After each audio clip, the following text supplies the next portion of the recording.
ध्यानमूलं गुरोर्मूर्ति पूजामूलं गुरोर्पदं मन्त्रमूलं गुरोर्वाक्यं मुक्तिमूलं गुरोर्कृपा।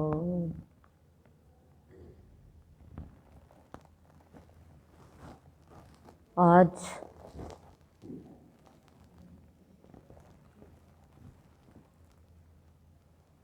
भाव की अमृतवाणी है और चौथा दिन है। कल भक्ति की अमृतवाणी हुई जिसमें सद्गुरुदेव ने हम सबके मन और बुद्धि को भक्ति में भिगो दिया।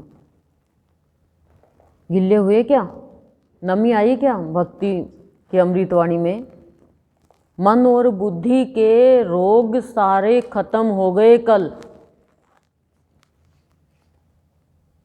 मन और बुद्धि के रोग क्या है? ये विकार, दुर्बलता, स्वार्थता आप महसूस करोगे समय समय पर। और आज गुरुदेव, हमारे गुरुदेव भाव योगी संत आज भाव की अमृतवाणी में तन और जन का रोग खत्म कर देंगे।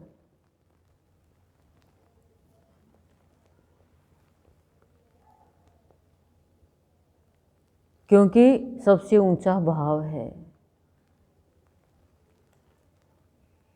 संशय, संदेह, शर्म, ये सब मन बुद्धि के रोग हैं, ये खत्म हो जाते हैं भक्ति की अमृतवाणी से, संत भक्ति से।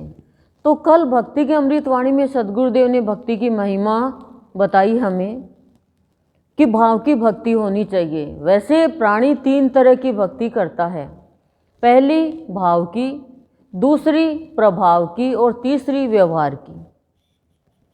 जो भाव की भक्ति करता है वो तो ये चाहता है कि मैं भाव लेऊं और भाव में ही बह जाऊं, वो भाव के लिए सत्संग में आता है। और प्रभाव की भक्ति कि तू सत्संग में चल, कोई कह देता है तुझे वहाँ पे शांति मिलेगी, तो कुछ बातों का प्रभाव पड़ा तो ठीक है, नहीं पड़ा तो कोई बात नहीं। तीसरी भक्ति व्यवहार की, उसमें कोई कह दे कि तुम सत्संग में आओ, तुम्हारी ये काम बन जाएगा, और काम नहीं बना तो छोड़ देते हैं, काहे के गुरुदेव बाबा है, दूसरे को पकड़ लेते हैं। ये व्यवहार है। तो ये तीन तरह की भक्ति हर प्राणी करता आया है, अलग अलग करते हैं। उन सबसे गुरुदेव, हमारे गुरुदेव हमें भाव में बहना सिखाते हैं। उससे पहले कहते हैं भक्ति में तो डूबो, उससे पहले समझाते हैं, रास्ते का ज्ञान कराते हैं। मानव तन मिला है, उसमें कर्म कैसे होने चाहिए, भावना कैसी होनी चाहिए, बुद्धि को कहाँ प्रयोग में लेना चाहिए, यानी हर चीज़ का सदुपयोग करो, ये समझाते हैं, चेतावनी देते हैं हमें गुरुदेव। और हद अनहद का भेद मिटा देते हैं। और फिर कहते हैं गुरुदेव कि जो प्राणी, क्रिया तो सभी करते हैं, हम कर्म कांड करते हैं, लेकिन अपने प्रिय के लिए जो क्रिया की जाती है वो क्रिया हमें प्यारी होती है। जैसे हम देख रहे हैं आज चौथा दिन है, बच्चे लगे हुए हैं, ये तो सुबह से लेके गई नहीं अभी तक, श्रृंगार किया है, 4:30 बजे आई और अभी तक यहीं पे ही है। गुरु का दरबार जो सजाएगा सेवा करनी वो जान पाएगा। ये अवसर है मनुष्य जीवन, ये चूक जाओगे तो चूक जाओगे,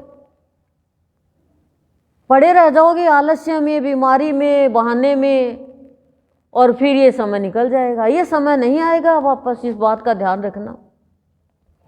कैसे रोज रोज नया नया दरबार सजा रहे हैं। मेरे को भी ऐसे लगता है कि थोड़ी देर तो आराम कर लो। कोई तो डेकोरेटर होते हैं बाहर में और यहाँ पे डेकोरेटर हो रहे हैं प्यार के दरबार के। घर में बच्चे भी है, परिवार भी है, घर का भी काम करते हैं और यहाँ का भी काम करते हैं।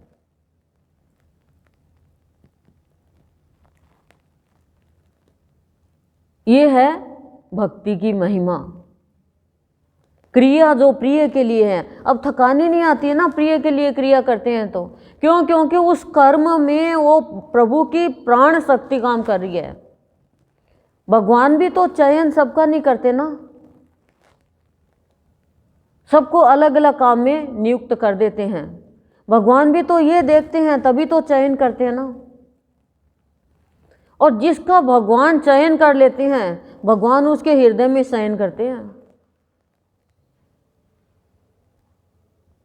अपने नयन देते हैं वो अपने दृष्टि से नहीं देखता है, भगवान स्वयं अपने दृष्टि देता है उसे। गुरुदेव कहते हैं कि आप चाहते हो कि हमें आनंद मिले, लेकिन मौखिक रूप से तो कहते हो। एक बच्चा ये कह दे मैं फर्स्ट आऊं और पढ़ेगा ही नहीं, तो कहने से क्या हो जाएगा? एक व्यक्ति ये कह दे मैं खूब पैसे कमाऊं, लेकिन नौकरी तो लगेगी जब ना, जब वो इंटरव्यू में पास होगा। हम लोग इंटरव्यू में तो पास हो गए कर्मकांड की हद की भक्ति करके, अब संत की भक्ति करके हमें नौकरी लगना, संत की भक्ति होना है, और अब हमारा प्रमोशन होना है, भाव में आना है। आज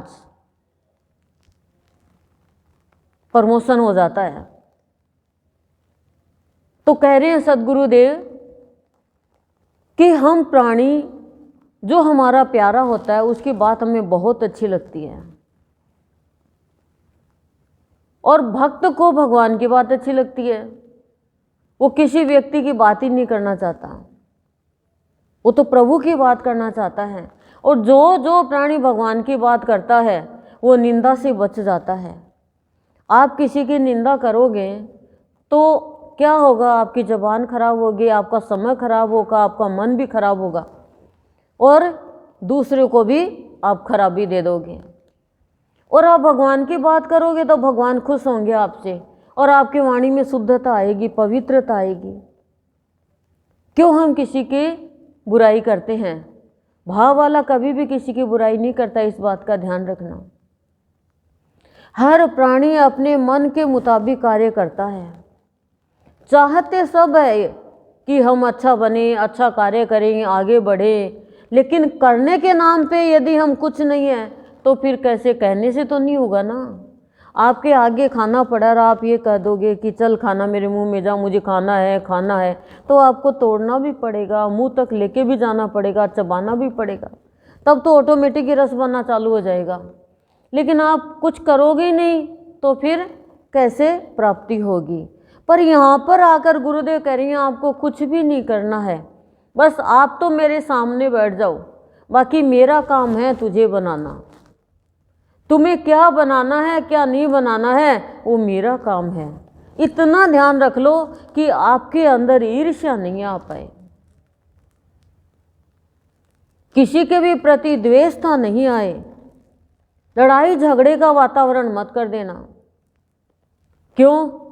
क्योंकि जिससे आप ईर्ष्या करते हो, जिसकी आप बुराई करते हो, वो मेरा ही तो बच्चा है। अब एक बच्चा दूसरे बच्चे की बुराई करेगा तो मम्मी पापा को तकलीफ होगी, होगी कि नहीं होगी? ऐसे ही हमारे माता पिता हमारे गुरुदेव हैं, और जब हम किसी की बुराई में जाते हैं, किसी को भला बुरा कहते हैं, तो हमारे माता पिता जो जन्मदाता है उनको बड़ी तकलीफ होती है। अच्छा, उनको क्यों तकलीफ होती है? उनको इसलिए तकलीफ होती है कि ये क्यों बुराई के रास्ते पर चल के अपना भाग्य दुर्भाग्य में बदल रहा है। आप किसी से ईर्ष्या करोगे तो आपका दिल पहले जलेगा। तो सबसे बड़ी भूल क्या है मनुष्य की? भक्ति में गुरुदेव ने कल यही तो बताया कि सबसे बड़ी भूल क्या है। सबसे बड़ी भूल है कि वो विकारों को अपना हथियार बना लेता है, खुद नहीं समझता, दूसरों को समझाने में चला जाता है। उसने डिग्रियां तो ले ली लेकिन पढ़ाई नहीं करी, तो वो इलाज कैसे करेगा? सर्टिफिकेट तो ले लिया लेकिन पढ़ाई नहीं करी, तो वो क्या आगे बढ़ पाएगा? अनुभव नहीं किया। तो कर्मकांड की भक्ति हमने बहुत कर ली, बहुत माला फेर ली, लेकिन मन का इधर उधर भटकना नहीं छोड़ा, अनुभव नहीं किया एक दूसरे का कि ये तकलीफ में है, ये तकलीफ में है, तो ये मानो मैं तकलीफ में हूं तो मुझे कैसा लगेगा। असत्य नहीं छोड़ा। मनुष्य बहुत झूठ बोलता है। सत्संग में आकर यदि आप झूठ बोलते हो तो वहां पे आपको क्या मिलेगा वो आप ही देख लोगे समय अनुसार। संसारी प्राणी झूठ बोलता है, उसको ज्ञान नहीं है, लेकिन सत्संग में आकर के यदि झूठ बोलते हो कोई भी बात के लिए, तो आप एक कदम भी गुरुदेव की भक्ति में नहीं बढ़े हो। क्यों? क्योंकि सत्य को पाने के लिए तो सत्संग में आ रहे हैं और छोटी छोटी बातों पे झूठ बोलते हैं। किस लिए बोलते हैं? कर्म ही ऐसे क्यों करें हम कि हमें झूठ बोलना पड़ जाए? दुकान वाले झूठ बोलेंगे नहीं तो खाएंगे क्या, लेकिन सत्संगी झूठ बोलेगा तो पाएगा क्या? क्या पाओगे बताओ? वाणी का दुरुपयोग, असत्य और निंदा,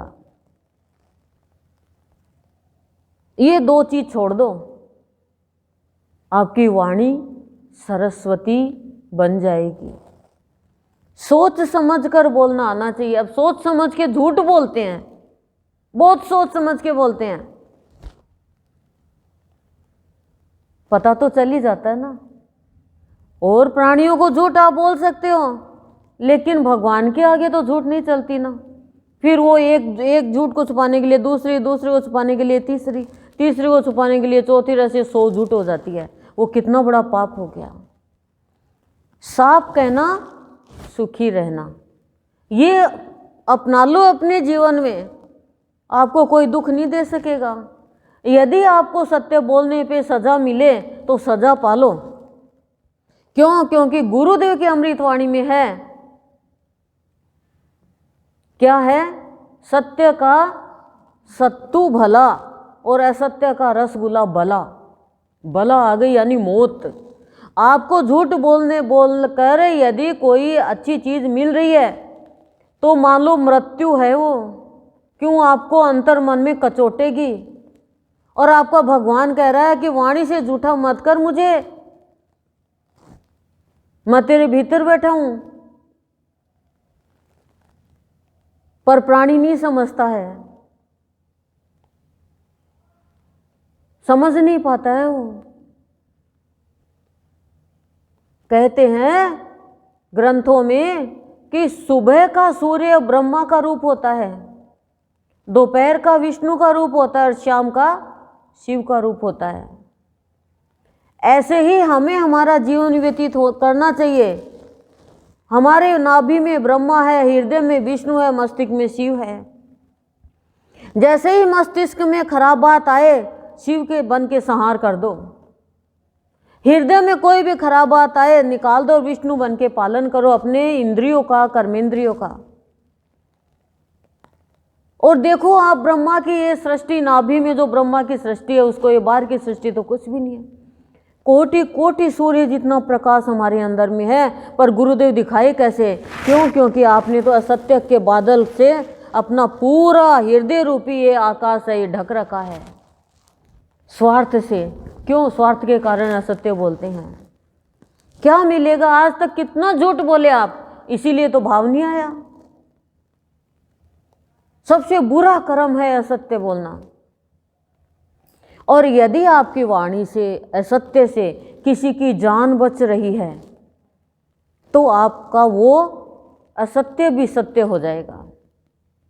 लेकिन ऐसा नहीं, ऐसे झूठ मत बोलो कि सामने वाले का दिल भी खराब हो जाए। ऐसे के लिए फिर हम तो ये कहते हैं हे भगवान इसका संग हटा दो, क्योंकि हमारे कान में भी तो झूठ बात गई, और जब झूठ बात गई तो फिर हमारा भी तो भगवान झूठा होता है। हम इतने शक्तिशाली नहीं है कि कान से टकरा के वापस हट जाए। और यदि बोल दिया झूठ, फिसल गई जबान और कर दिया किसी का दिल खराब, तो और किसी ने आपको कुछ कह दिया तो आप तो इतने शक्तिशाली नहीं हैं। हम अपने इष्ट के सामने जाके कहे, हे प्रभु आप सामर्थ्यवान हो, आप शक्तिशाली हो, सर्वशक्तिशाली, और मेरे से भार सहन नहीं हो रहा प्रभु, मैं आपके चरणों में डाल रही हूँ। भगवान कहते हैं कि मुझे कहे तो सही, आकर झुके तो सही।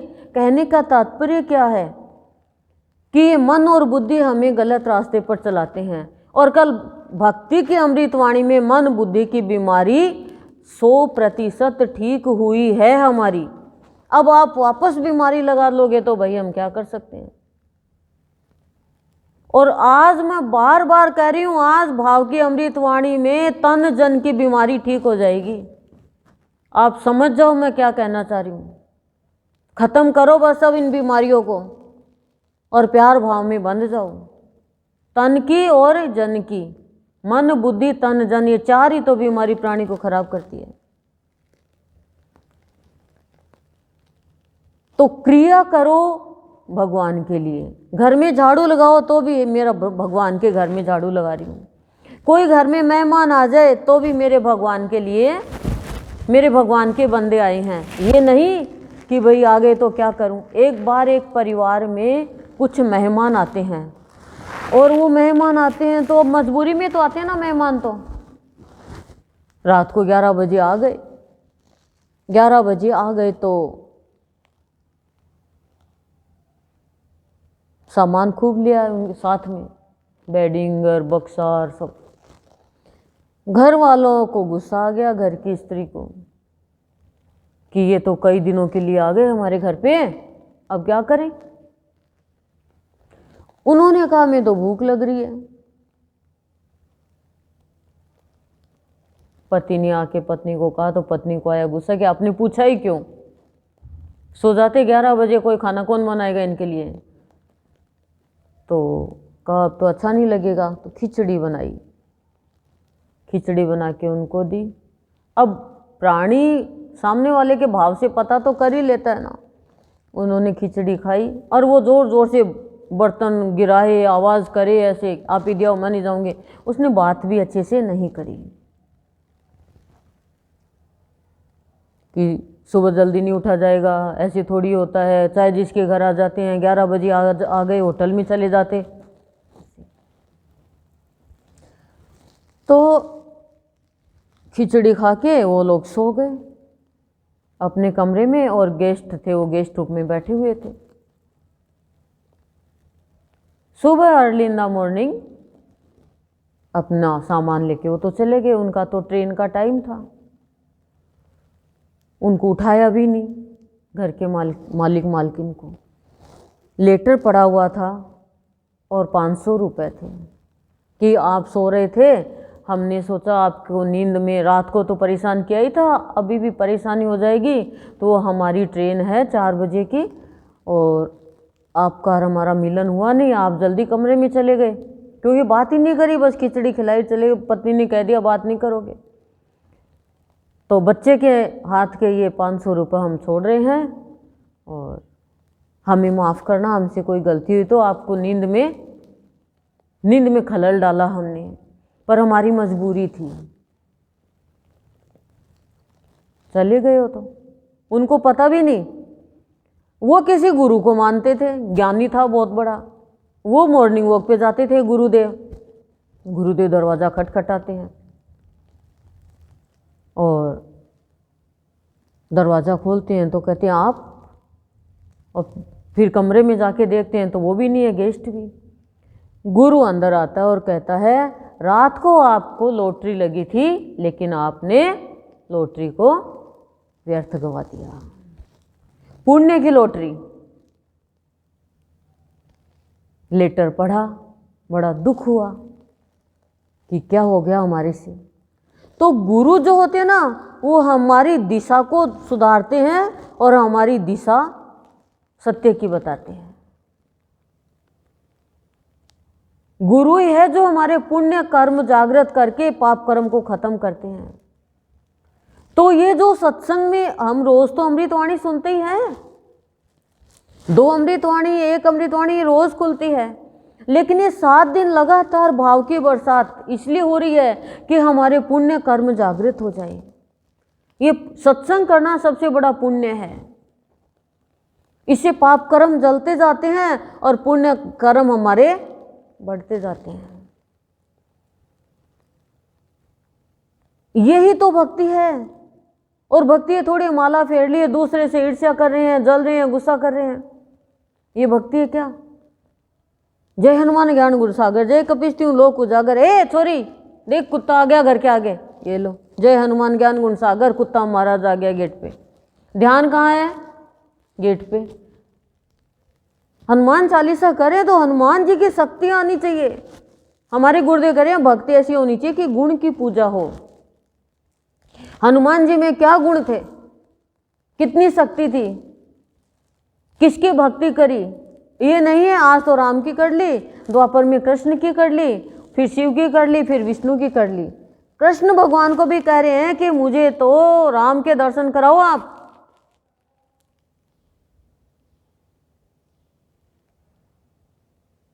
हमारे जैसे भक्ति नहीं करी थी हनुमान जी ने, तब शक्ति आई राम की उनमें। हम क्या फाड़ के दिखा सकते हैं सीना, क्योंकि आज ये पूजा कल वो पूजा, आज वो पूजा कल वो पूजा। हमारी तो ऐसी भक्ति है। एक इष्ट से शिष्ट बनता है प्राणी, और अनेकों को पूजने वाला दुष्ट होता है। गुरुदेव की अमृतवाणी में है। क्यों? क्योंकि स्त्री एक पति के पास ही तो जाएगी, शिष्ट है वो तो एक ही तो इष्ट होना चाहिए, स्वामी तो एक होना चाहिए। सबका अलग अलग होता है। हम भी अनेकों के चक्कर में थे, लेकिन गुरुदेव मिलने के बाद में पता चला एक इष्ट मिलेगा तो कष्ट से निवारण होगा। नहीं किसको कहेंगे बताओ? जितने भी भक्त हुए, मीरा को देख लो आप, एक भगवान की पूजा कृष्ण की। नरसिंह जी को देख लो, प्रहलाद को देख लो, ध्रुव को देख लो, माता बनासा को देख लो। ये थोड़ी इतना कष्ट मिला और अरे भगवान की पूजा करी, इतना कष्ट मिला, छोड़ो ना। नहीं, आज भाव की अमृतवाणी में हमारा दृढ़ संकल्प होना चाहिए। यदि हमारा दृढ़ संकल्प नहीं है भगवान को पाने का, तो हमारे अंदर का विवेक नहीं जगेगा, और विवेक नहीं जगेगा तो गुरुदेव हमें कह रहे हैं कि मैं आपको भाव कैसे दूंगा। भक्ति की गंगा में हम सब डूब गए कल। और भक्ति क्या है? समर्पण का भाव। समर्पण कर दो सब कुछ भगवान का, अर्पण नहीं समर्पण। फिर हमारा कुछ भी नहीं रहेगा, हमारे अंदर हमारे भगवान के गुण आते जाएंगे। लेकिन इष्ट एक को इष्ट मानोगे तभी भक्ति में सफलता मिलेगी। अनेकों को मानोगे तो सफलता नहीं मिलेगी।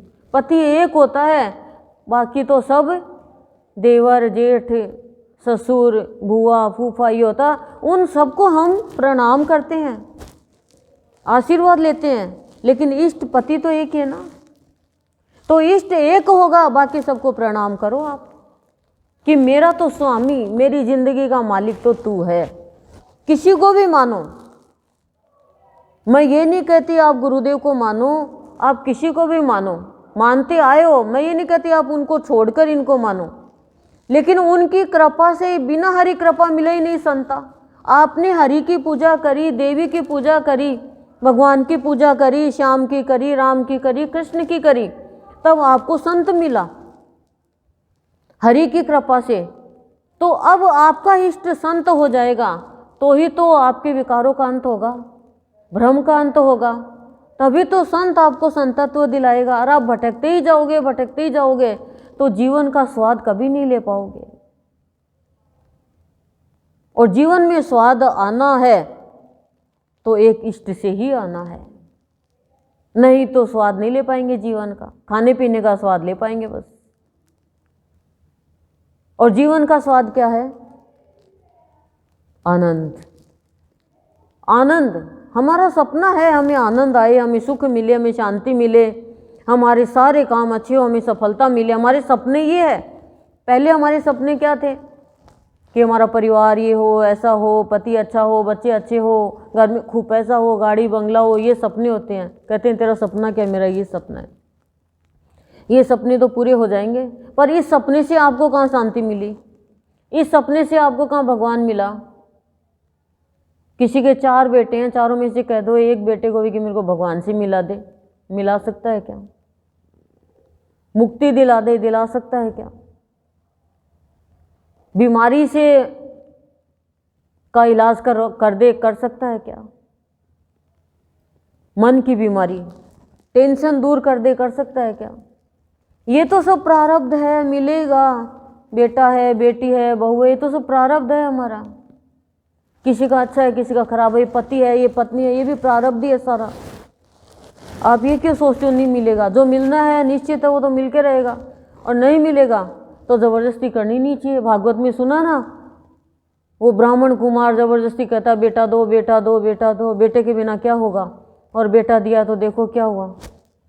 कहा अरे बेटा नहीं मांग तू? बोले नहीं, मेरे को तो बेटा चाहिए। और पत्नी ने क्या गुल खिलाया।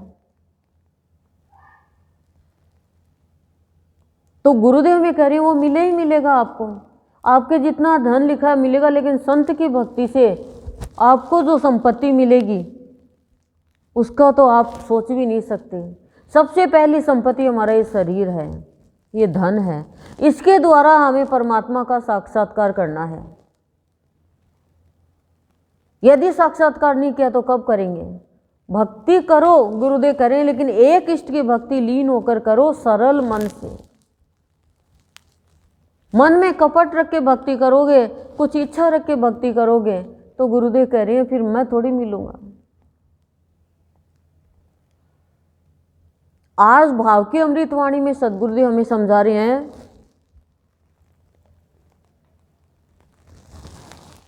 कुछ लाइन आ रही है, मानस तन बलिहारी जावा, हृदय राज ही जीवन क्यारी में भाव उपजाए। ये मानस तन, मनुष्य का तन मिला, इसमें हम अपने इष्ट के चरणों में श्रद्धा, भक्ति और प्रेम तीनों के साथ न्यौछावर हो जाएं, बिछ जाएं। क्यों? क्योंकि ये हृदय के ऊपर राज करने वाला है। जब ये हृदय पे राज करता है तो हम देख पाएंगे कि इस मेरे जीवन की क्यारी में भाव की उपज पैदा करने वाला मेरा इष्ट, मेरा सद्गुरु है। भाव की उपज जब पैदा होती है तो जीवन खुशहाल होता है, माला माल हो जाता है। जब भाव हमारा अच्छा होगा तो हमारा मन बड़ा प्रसन्न होगा, तब भगवान से हमारा मन मिलने लग जाएगा। भगवान से हम मन की बात किसको कहते हैं? जिसे हमारा मन मिलता है, तब हम भगवान को अपने मन की बात कहेंगे। भगवान को मन की बात कहते कहते कहते कहते हमारा और भगवान का मन एक हो जाएगा, क्योंकि मन ही तो प्राणी को भटकाता है ना। जब ये मन एक हो जाएगा तो हमारा जो ये दिल है वो सद्गुरुदेव की कृपा से जो मुरझाया हुआ है वो खिल जाएगा। क्योंकि मन के कारण हम उल्टी सीधी बात लेते हैं और दिल मुरझा जाता है। और जैसे ही हमारा दिल खिल जाएगा तो हम देख पाएंगे कि मेरे प्राणों में तो मेरा भगवान बस गया और सब कुछ बाहर निकाल दिया। प्राणों में जब भगवान बस गया तो आपको पता क्या होगा? जिन भक्तों के प्राणों में भगवान बसे हैं उनका जन्म मरण छूट गया। और हमारे प्राणों में अभी तक कौन बसा हुआ है? भगवान ही जाने हमने क्या क्या बसा लिया यहाँ पे। जो कुछ भी आया फालतू की बात जा अंदर, निरर्थक बात जा अंदर, बेकार की बात जा अंदर। अभी इतना किचड़ा भर गया, हमें 20-20 साल पुरानी बात याद करा करा के रोता है। हमें रुलाता है, हमारी नींद उड़ा देता है, हमें चिंता देता है, और हमें बड़ी याद रहती है वो बातें, अंदर तक गहराई तक चली गई। अब गुरुदेव से प्रार्थना करें कि हे मेरे सद्गुरु, आज भाव की अमृत वाणी है और भाव योगी संत हो, आप भाव योगी संत हो। भाव योगी संत 4 हुए। और भाव, आप ये मत सोचना कि भाव है वो आपको पूजा करने से आ जाएगा क्या, माला फेरने से आ जाएगा क्या। भाव, गौरांग महाप्रभु गया जी में जा रहे हैं अपने पिता का पिंड दान देने के लिए, और श्री राम के चरणों के दर्शन करके भाव में आ गए। हैं? श्री कृष्ण के चरण, भाव में आ गए, पावन चरणों को देख करके, कृष्ण भगवान के चरणों को। और तन और मन, तन और जन की बीमारी दूर, मोह की बीमारी दूर।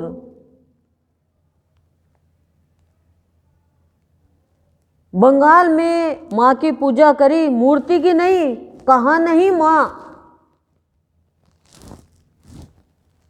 माँ अनुभव किया। पत्थर नहीं माना, जीती जागती माँ माना उन्हें। तुमी आमी आमी तुमी, कभी माँ को खिला रहे, अच्छा मैं खाऊं, कभी अपने खुद पे सिर पे फूल रख रहे, कभी माँ के रख रहे। भाव में कुछ नहीं दिखता है।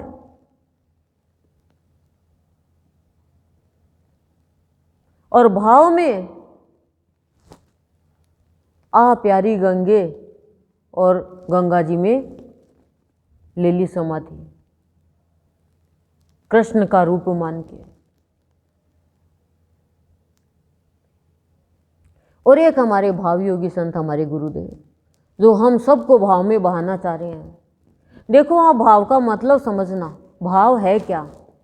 जैसे मैंने अभी आपको बताई वो कहानी, वो भाव था क्या, दृष्टांत, वो सत्य बात थी। घर पे मेहमान आते हैं तो भाव खराब हो गया, वो था अभाव। भाव क्या है? राम का भाव और रावण का भाव।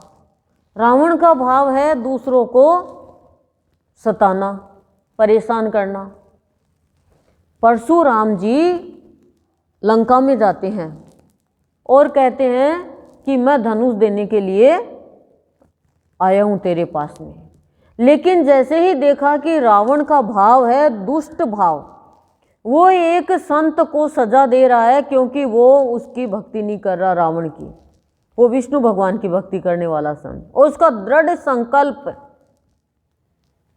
कि मुझे मारो और चाहे कुछ भी करो, मैं रावण तेरी भक्ति नहीं करूंगा।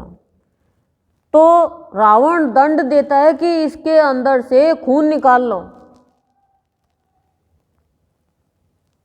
मृत्युदंड दे दो, कर वसूल करो। उसका भाव खराब था, धनुष नहीं दिया। और राजा जनक के यहाँ गए तो देखा भाव, सब धर्म के रास्ते पे चल रही हैं, शांति ही शांति। राजा जनक को धनुष दे दिया। भक्त तो दोनों ही थे, शिव के भक्त, शिव जी की दी हुई धनुष थी, पिनाक धनुष नाम जिसका। लेकिन भाव खराब था तो परशुराम जी वापस आ गए, और भाव अच्छा था तो धनुष राजा जनक को दे दिया। पहले चांस किसको दिया? रावण को। तो ऐसा मत सोचो हमारे गुरुदेव किसी को चांस नहीं देते, क्या अवसर सबको देते हैं, लेकिन अब भाव खराब है तो भगवान कैसे दिया हुआ भी वापस ले लेंगे। तो भाव अच्छा रखो सबके प्रति।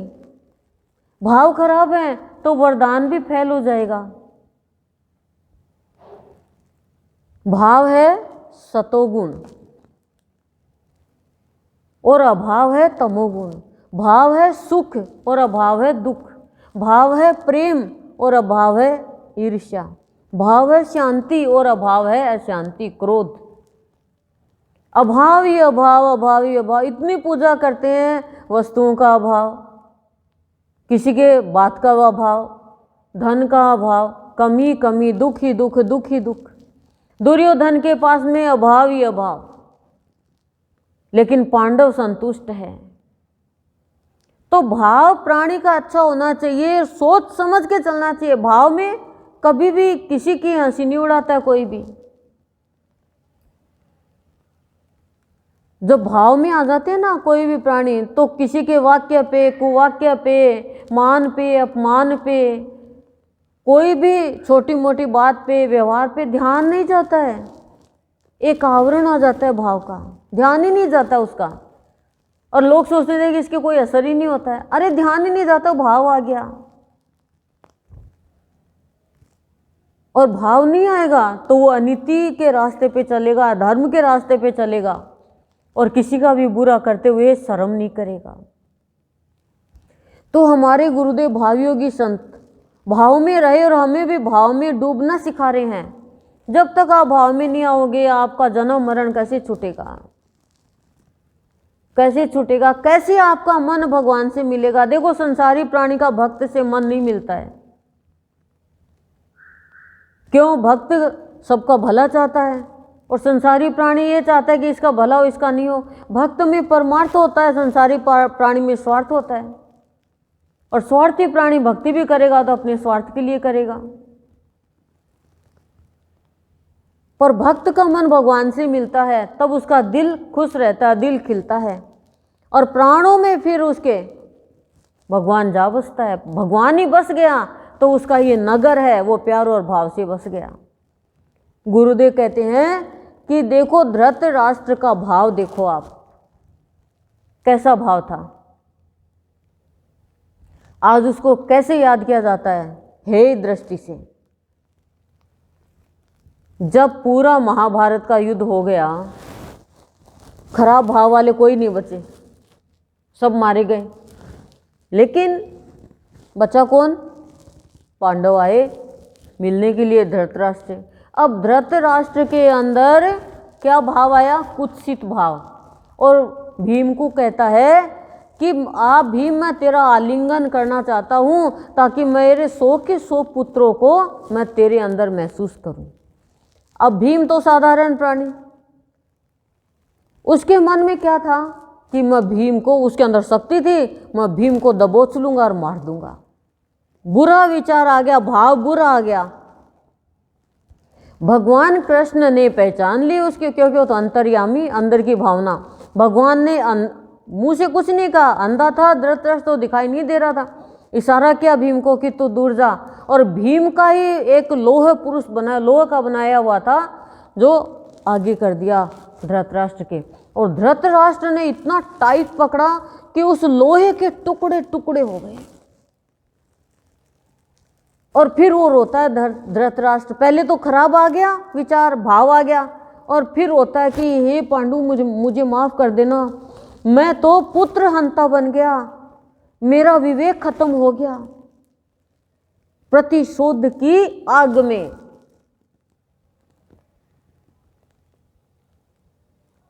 जिस प्राणी के अंदर प्रतिशोध की भावना है, वो प्राणी विवेकहीन है। कृष्ण भगवान ने कहा कि आपके अंदर प्रतिशोध की भावना होने के कारण आपने विवेक खत्म कर दिया।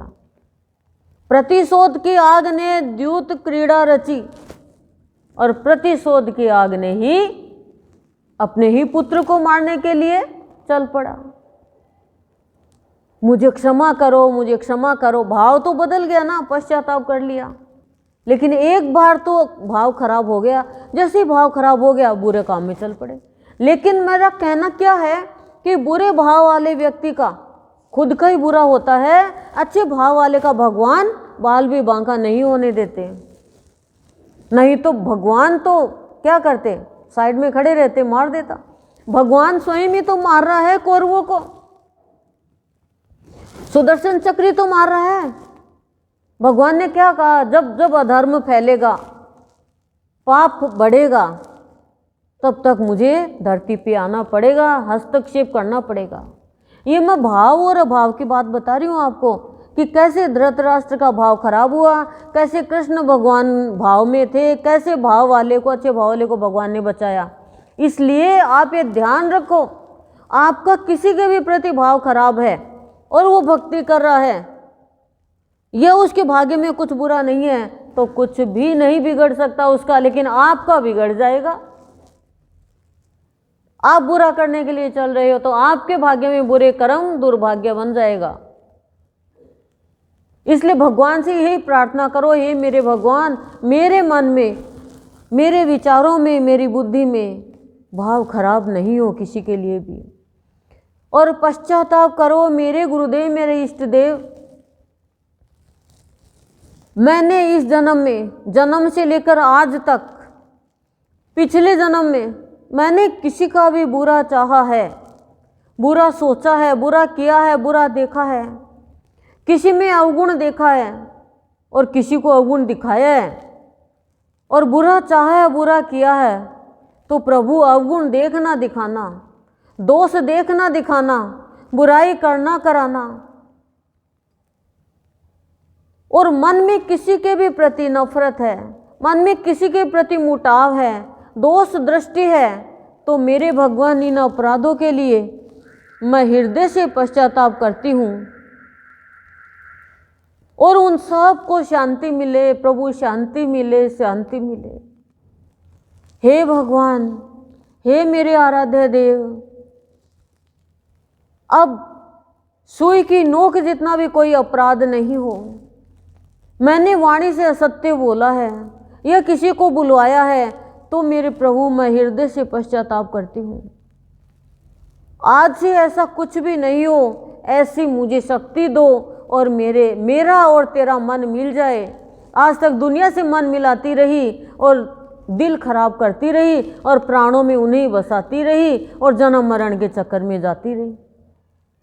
हे मेरे प्रभु, अब मेरा जन्म मरण छूट जाए, मैं अंत समाए तो तुझ में मिल जाऊं, मेरे प्राणों में, मेरे रोम रोम में तू बस जा और मेरे प्रभु मेरा मन अब तेरे से मिले। मेरा दिल खिला दो भगवान भाव भक्ति से, क्यों? क्योंकि ये मानस तन, ये बलिहारी जा रहा है आज आपके चरणों में श्रद्धा भक्ति प्रेम के साथ। इस जीवन को स्वीकार करो प्रभु भगवान। मन करता है जब आप चलो तो मैं बिछ जाऊं, कालीन बनके जब आप बैठो तो मैं ही आसन बन जाऊं। प्रभु मेरे हृदय पर आप बैठो। हे नाथ, हे स्वामी, हे मालिक, भूल से भी कोई भूल नहीं हो जाए, गलती से भी कोई गलती नहीं हो जाए, हम पति पत्नी से, बच्चों से, परिवार में किसी से भी, क्योंकि एक घर की स्त्री सबके लिए प्रार्थना करती है, पूरे परिवार के लिए प्रार्थना करती है। और मेरे प्रभु हम पे इतनी कृपा करना, वरद हस्त बनाए रखना कि मैं, मेरा पति, मेरे बच्चे, पूरा परिवार सत्संग में लगे, सत्संग करे और सत्य की ही बातें करें। हे प्रभु पूरे परिवार में, घर में शांति करो। आज तक घर में शांति प्यार चाह रहे थे, हे आराध्य देव अब मन में शांति करो, हृदय में शांति करो। क्लेश तो अंदर चल रहा है, कलह तो अंदर चल रही है। प्रभु हम इन विचारों को शुद्ध करो, भावनाओं को शुद्ध करो। मेरे प्रभु मैंने न जाने जाने अनजाने में कितना का दिल दुखाया है, कितने की आंखों में आंसू बहाए हैं, कितनों की बुराई करी है, निंदा करी है, कितनों में अवगुण देखा। हे आराध्य देव, हे इष्ट देव, बार बार पश्चाताप करती हूँ, बार बार मैं सोचती हूँ कि मेरे से गलतियाँ क्यों हो गई, मुझे क्षमा करो, क्षमा करो, क्षमा करो। हे नाथ मेरे ऊपर कृपा करो। आज से ऐसा कुछ भी नहीं हो जाए जो मुझे अपनी नज़रों में ही गिरा दे, मैं अपनी नज़रों में गिर जाऊं और मैं आपसे आंख उठाकर बात नहीं कर सकूं। प्रभु मैं आपकी नज़रों में नहीं गिरूं, मेरी नज़रों में नहीं गिरूं, मैं दुनिया की नज़रों में नहीं गिरूं। इसके लिए मैं गलत काम कर देती हूं, गलत रास्ते पे चल पड़ती हूं कि समाज क्या कहेगा, परिवार क्या कहेगा, दुनिया क्या कहेगी। मेरे भगवान, मेरी दुनिया, मेरा समाज, मेरा परिवार आप हो, आप ही रहना मेरे प्रभु और मेरा हाथ पकड़ लेना। मेरी ज़िंदगी में बस आप हो तो बहार है, नहीं तो जीवन भार है। प्रभु अब जाना तेरे दर पे आके, बार बार पश्चाताप करो, बार बार पश्चाताप करो।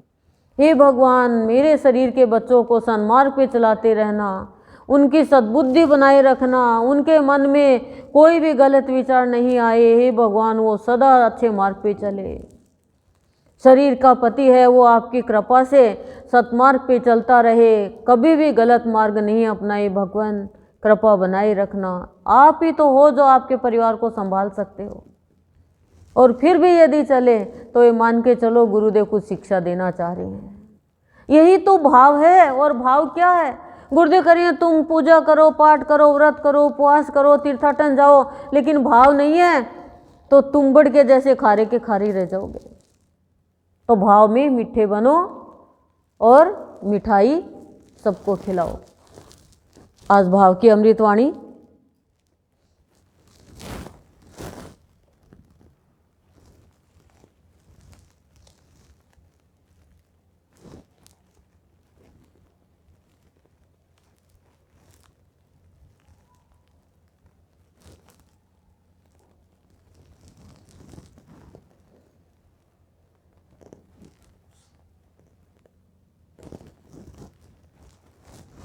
अमृतवाणी है भाव की। जीवित रहूं तुम सम्मुख रहो, एक सम्मुख रहे फिर दुनिया तो सिर दुनिया।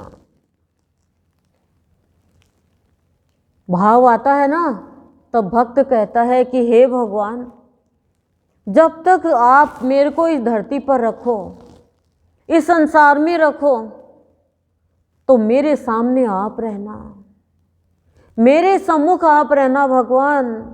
मैं कहीं पर भी जाऊं, कुछ भी करूं, आप मेरे सम्मुख रहना। हम क्या कहते हैं? पुत्र को बुलाओ रे, पोते को बुलाओ रे, बहू को बुलाओ रे, इसको बुलाओ रे। नहीं, बेटी गई ससुराल और बेटा गया कमाने, रह गए डोकरा डोकरी घर में अकेले।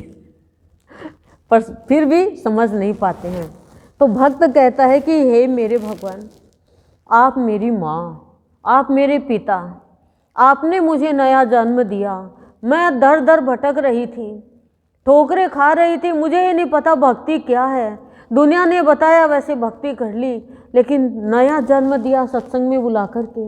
हे मेरे नाथ, पालन किया पिता बन के, मेरे जीवन रूपी रथ का सारथी बना तू। हर पल सत्संग का भाव जगाया। तो अब मेरी एक ही इच्छा है प्रभु, यदि आपको मंजूर हो तो जब तक जीवित रहूं आप मेरे सामने रहना। मैं ये नहीं कहती कि कोई मेरे सामने आए, क्या, मुझे तो आप सामने चाहिए। यदि आप मेरे सामने नहीं हो तो भगवान मेरे लिए सब बेकार है, सब तुच्छ है। आप मेरे सम्मुख रहोगे तो मैं कोई गलती नहीं करूंगी कि मेरा भगवान देख रहा है मुझे।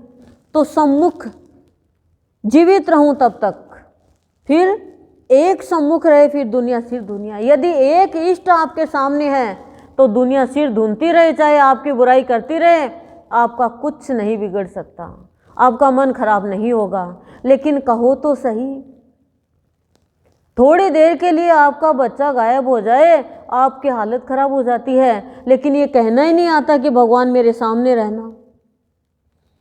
सोते टाइम भी भगवान को याद नहीं कर पाते हैं हम। हे भगवान, भगवान जब तक तो सामने नहीं आएगा मैं तेरी तस्वीर ही सामने लगाऊंगी। और हम तो क्या कहते हैं कि नहीं, हम तो सो रहे हैं, भगवान की फोटो नहीं होनी चाहिए। भीतर से भी निकाल दो उसको भीतर से भी निकालो ना। भीतर में कितनी गंदी गंदी बात लेके जाती हो, वो गंदा नहीं होता? बताओ, नहीं होता क्या? अंदर ही अंदर तू मेरे को बहुत अच्छी लगती है, मैं तो तेरे को बहुत ही याद करती हूँ। अंदर में तुम बेकार औरत है, कौन इसको अच्छा करेगा, बैठना ही नहीं चाहती। तो अंदर में भगवान नहीं खराब बात तुम्हारी सुनता? बोलो, तभी तो हमारा भगवान का मन नहीं मिलता। हम मुख में तो कुछ और बोलते हैं, मन में कुछ और रखते हैं, मन नहीं मिलता। मुख से चाहे कुछ भी बोलो, लेकिन मन अच्छा रखो। मन से पाप होता है, और मन का पाप आपको दोबारा जन्म लेने के लिए मजबूर करेगा। मन में कपट रखोगे तो आपकी सास ने आपकी बुराई कर दी, करने दो। आप जब हो ही नहीं खराब तो करने दो बुराई। अच्छा है, आपका तो मैल धुल रहा है। आपकी दौरानी ने, जिठानी ने आपकी बुराई कर दी, करने दो। आप तो हंसो, आप भगवान से को भगवान देखो झूठी बुराई कर रहे हैं, भगवान क्या कहेगा? करने दे, तेरे लिए तो बढ़िया, तू है नहीं ना ऐसी, करने दे। कोई ने चोरी नहीं करी और कहे चोर है चोर है चोर है, तो करने दो, एक दिन सामने आ जाएगी बात। एक संत के यहाँ सब गांव वाले सामान रख के जाते, एक व्यक्ति भी सामान रख के गया कि भाई चोरी नहीं हो जाए पीछे से। अब आते टाइम उसने सामान ले लिया तो रख दिया और पति पत्नी बातों में लग गए। वो नहाने चला गया, बाहर सब्जी बेचने वाला आ गया। पत्नी सोचा पति कमा के लाया है पैसे तो क्यों ना हो इसमें से सब्जी ले लूं। उसने थोड़े पैसे निकाले, सब्जी ले ली। नहा धो के नाश्ता पानी करके पति ने संत से जो पोटली लाया वो खोल के देखा तो उसमें रुपए कम मिले तो उसने ना तो पूछा ना कुछ और संदेह कर लिया और संत के यहाँ खूब लोगों को लेके चला गया कि तू चोर है, तू ये है, अब शब्द बोल रहा है। लेकिन संत ने कुछ भी नहीं कहा। पूरी गांव के लोग चले गए, अरे ये ऐसा है, संत का चोला पहन रखा है, अरे ये तो चोर है, लालची है।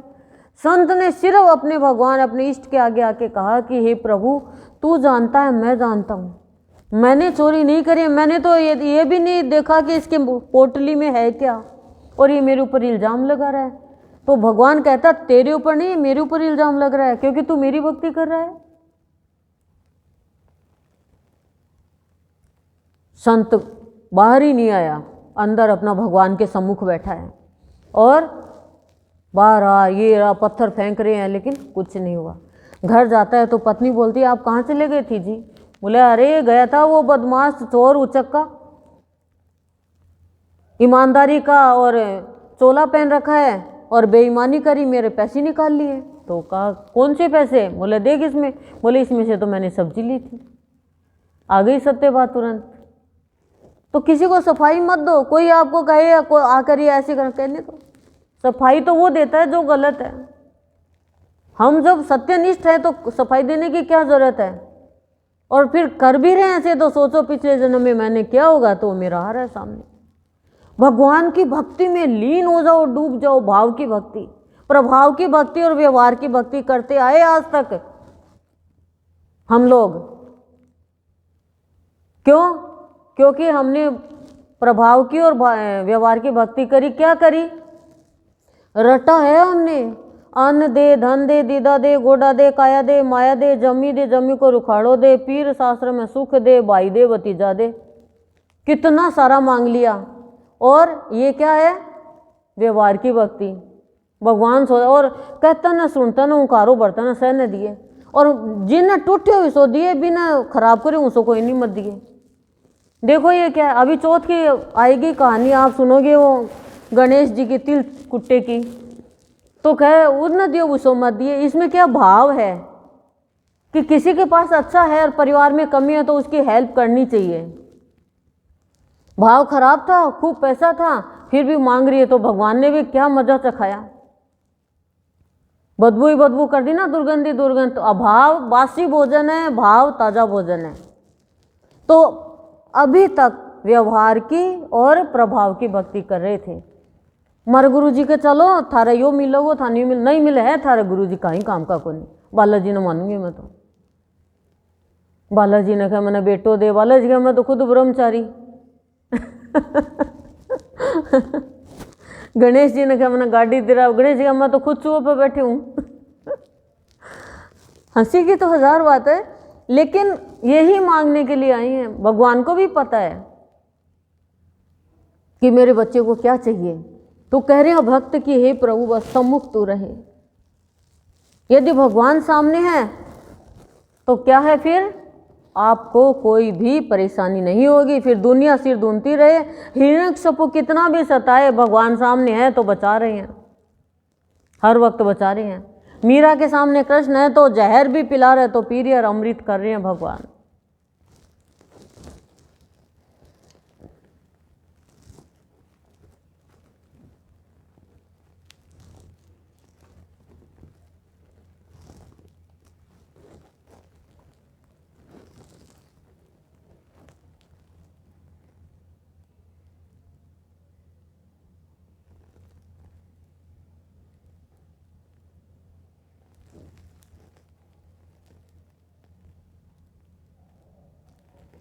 दुखी दुनिया को कुछ ऐसा दिखा कि दुख भूल जाए।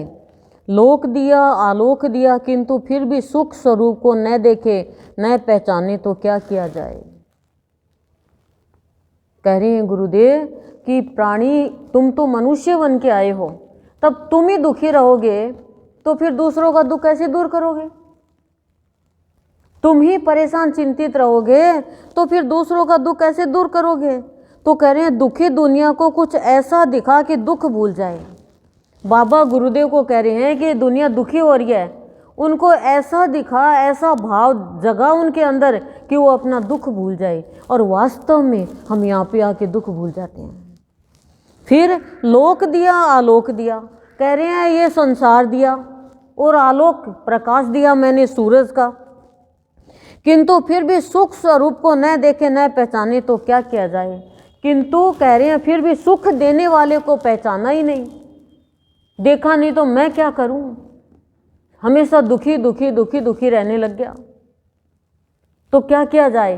क्योंकि प्राणी के दुख का कारण क्या है ये बताओ? है वो अपने स्वरूप को नहीं पहचानता। जिस दिन वो अपने स्वरूप को पहचान लेगा उस दिन उसको कोई भी दुखी नहीं कर सकता। बच्चे को कोई दुखी नहीं कर सकता। तेरी मम्मी मर गई पता नहीं, पापा मर गए पता नहीं, घर में शादी है कोई खुशी नहीं, उसको कुछ नहीं पता। क्यों? क्योंकि वो अबोध है। ऐसे ही जब प्राणी को अपना ज्ञान हो जाएगा तो उसको कोई दुखी नहीं कर सकेगा। मैं कौन हूँ? हमारे जीवन का एक ही प्रश्न है, वो हमें हल करना है।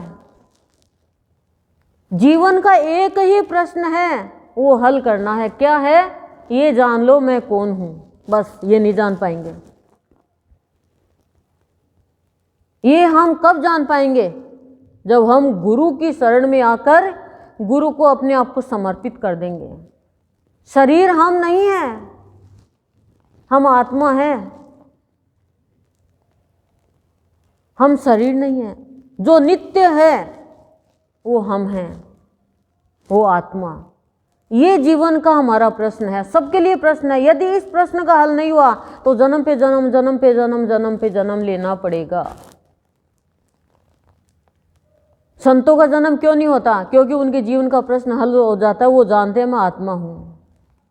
भक्तों को पता मैं आत्मा हूँ तो उनको शरीर का दुख नहीं लगता, उनको डर नहीं लगता। भाव की बात कहना गुरुदेव कह रहे हैं बहुत सारा है, लेकिन भाव में आना मुश्किल है। जो भाव में आ गया वो तो भगवानमय जीवन हो गया उसका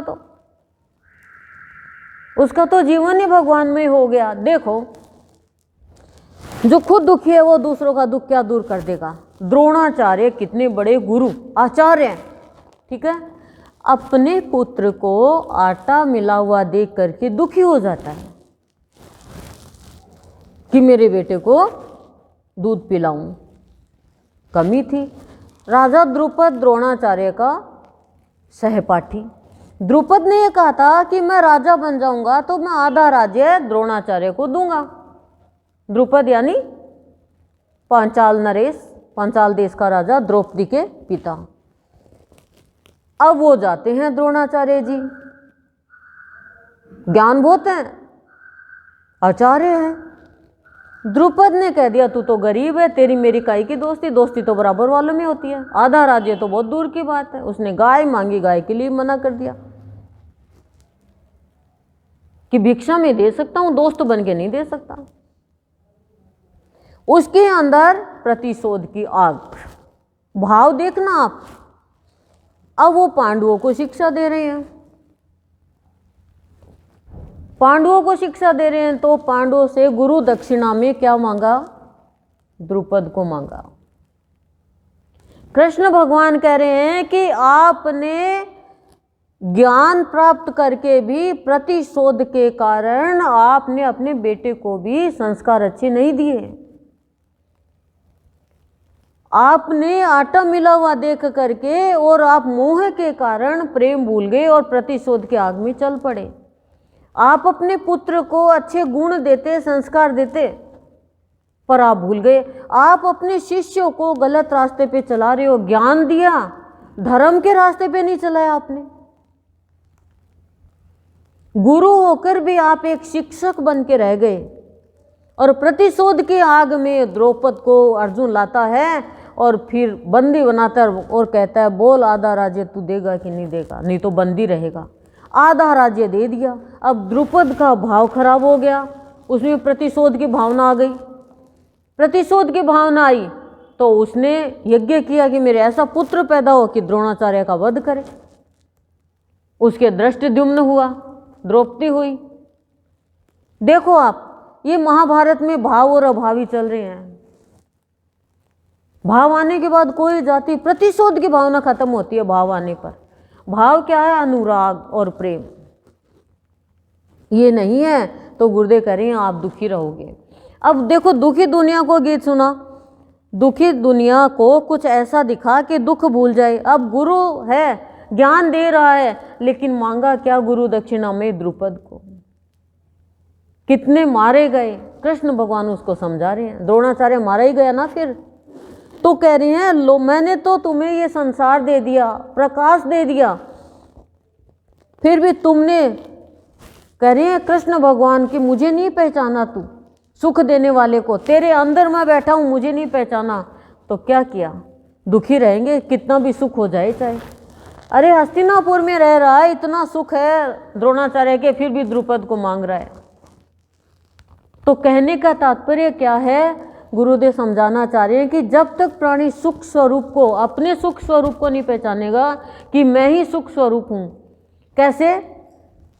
जैसे भाव बदला और आप सुख स्वरूप। छोटी छोटी बातों पे आप दुखी हो जाते हो, छोटी छोटी बातों पे आप चिंतित हो जाते हो, लेकिन भाव में आओगे तो दुनिया की बात का आपके असर ही नहीं होगा।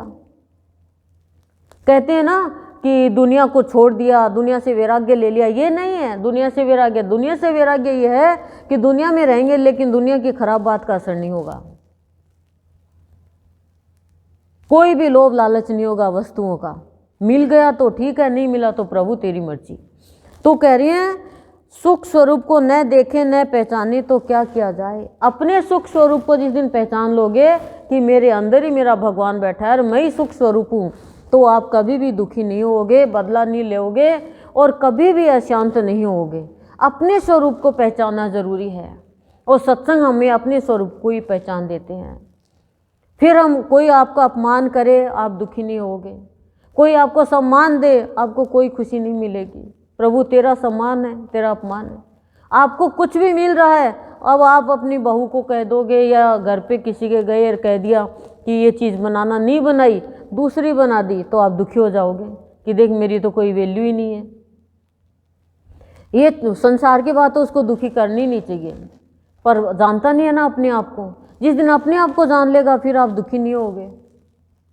तो अपने आप को जानो, सदगुरु से प्रार्थना करो, हे प्रभु मैं अपने स्वरूप को जान सकूं, ऐसी कृपा करो। प्रहलाद को इतना सताया गया पर वो दुखी नहीं हुए। प्रहलाद छोटा सा बच्चा है और राहु उसको कांटे बिछा रहा है उसके रास्ते में। वो फल खा रहा है तो सुखा दे रहा है, ऊंचा कर दे रहा है, पानी पी रहा है तो पानी सुखा देता है, पर दुखी नहीं हो रहा है। उसको कोई दुखी करने वाला है ही नहीं, पर दृढ़ संकल्प, पाना है तो पाना है। पिता ने देश से निकाल दिया कि कोई इसको पानी पिलाएगा, अनाज देगा, उसको जेल हो जाएगी, बंदी बनाया जाएगा। अब कोई दया नहीं कर रहा, लेकिन दया का सागर सामने है। संकल्प अपना नहीं छोड़ा उसने सुख स्वरूप को पहचान लिया कि मेरे भीतर ही मेरा भगवान है, तो फिर उसको कोई दुखी कर ही नहीं सका। हिरण्यकशिपु ने भी कहा पता नहीं किसका बना हुआ है, ये माया भी है क्या, इसके असर ही नहीं होता कोई दुख की बात का। तो गुरुदेव कह रही हैं जब जिस दिन आप अपने स्वरूप को पहचान लोगे उस दिन आप देख पाओगे कि ये संसार कितना सुंदर है, मेरे अंदर मेरा भगवान बैठा हुआ है, वो कितना सुंदर अलौकिक है, कितना भगवान ने मुझे प्रकाश दिया भीतर में और बाहर में, उसको देख पाओगे और अच्छे रास्ते पर चलते हुए अपने जीवन को सुंदर बना पाओगे।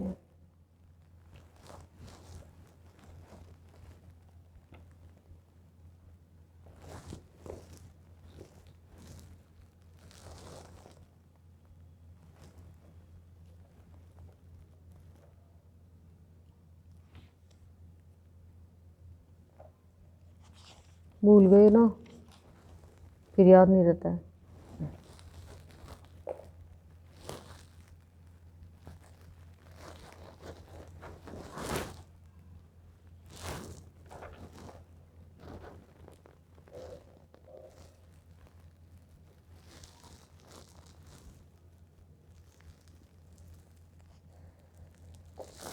मेरी दुनिया को बदलने वाले प्रभु, मैं किन शब्दों में तेरा अभिवादन करूं, कभी बाद न देना मेरे नाम को, यही मेरा अभिवादन है।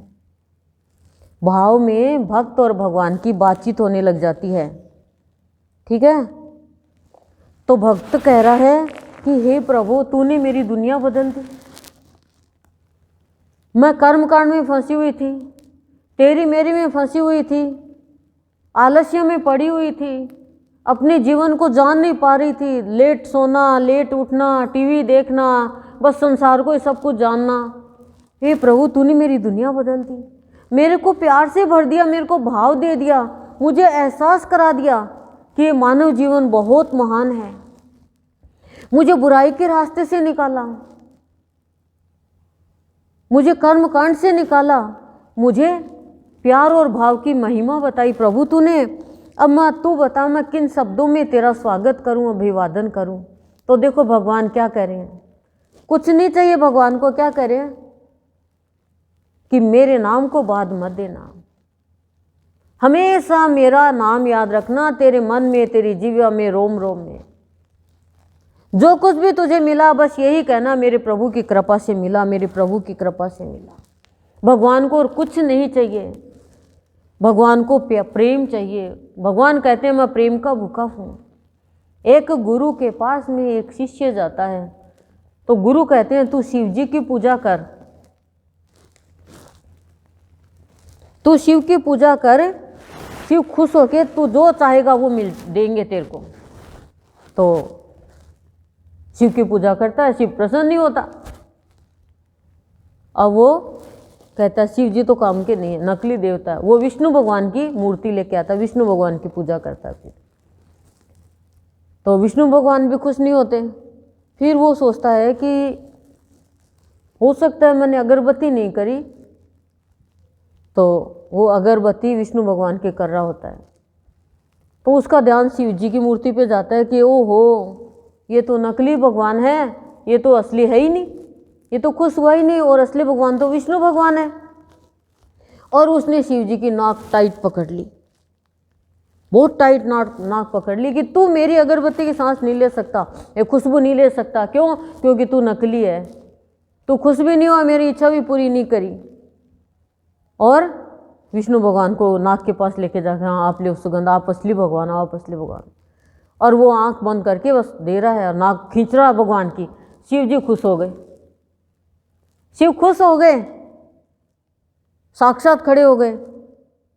तो कह रहा, वो एकदम स्तब्ध हो गया कि भगवान ये क्या, जब मैंने गुस्सा किया तो आप खुश हो गए, और जब मैं आपकी पूजा कर रहा था, बोला जिस समय तू पूजा कर रहा था तो तेरे अंदर संदेह था, तो पत्थर की मूर्ति की पूजा कर रहा था। जब तूने मेरा नाक पकड़ा तो तेरे अंदर भाव आया कि ये असली है। तू बोल तो रहा था नकली है, यदि तू पत्थर का मानता तो मेरा नाक पकड़ता ही क्यों? तो ये सोचता पत्थर की मूर्ति तो सांस लेती नहीं, तो सुगंध कैसे लेगी? तो भगवान तो भाव का भूखा है, हम तो विदुर जी भाव के भूखे। भगवान को तो भाव चाहिए। संदेह है, मूर्ति मानते हैं, वास्तविक नहीं मानते। भगवान थोड़ी खाना खाएगा, भगवान को थोड़ी ठंड लगेगी, तो भगवान क्या करेगा? आज हमने सुबह दूसरी ड्रेस बना दी, फिर ये पीला क्या कि भाव की है आज तो भगवान को फिर दोबारा दूसरी ड्रेस बनाई। भगवान भी बैठे बैठे पहन रहे, खुश होते हैं कि वाह मेरे को मेरे भक्त सजा रहे हैं। तो भगवान क्या कहता है, तू मुझे सजा, मैं तुझे सजाऊं। जो भगवान के भाव से सजेगा वही तो भगवान को सजाएगा ना, ऐसे थोड़ी सजा देंगे। और भगवान कुछ भी नहीं लेता है, देता ही देता है। तो कह रहे हैं मेरी दुनिया को बदलने वाले प्रभु, मैं किन शब्दों में तेरा अभिवादन करूं? तो कह रहे हैं कभी बाद न देना मेरे नाम को, यही मेरा अभिवादन है। हम लोग तो क्या करते हैं, इच्छा के लिए भगवान की भक्ति करते हैं, इच्छा पूरी नहीं होती है तो दुख होता है, और दुख होता है तो फिर हम भगवान की भक्ति मन से नहीं कर पाते हैं।